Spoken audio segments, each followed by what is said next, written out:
olindako.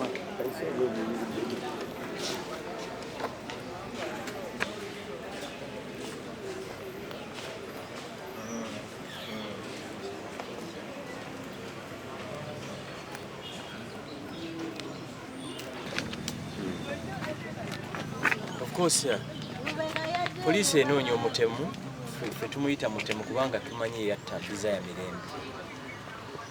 Naye ajja kudduka ne tajja kwekweka, that one I can assure you. Ate nga bamumanyi ebintu ebyinvolvinga okunoonya omu n'okukwata omuntu biba byakasobola. Poliisi nga bwe yakola nga bwe yamukwata first time neekola okunoonyereza kw'embiriivi nga baakola omulimu mulungi n'okumukwata ejja mukwata. Kubanga ekisolo ekyo bwe kibeera ebweru kijja kulya omuntu omulala. So kirungi nnyo tukiteeke we kibironginga. Kubanga all over the world batulaga nti serial killers tatta muntu omu, either aba yattadde abalala oba bajja kutta abantu abalala. So kiri important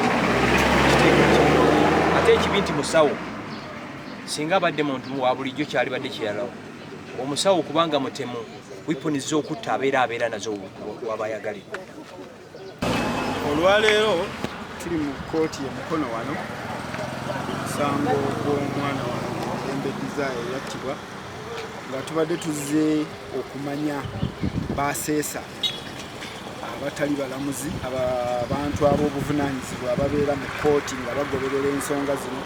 Olunaku lwaleero babadde bazze okuwa ensala yaabwe era bakakasizza kkooti nti Matthew Kirabo yagenderera era yeyatta omwana wange Mirembe Desire.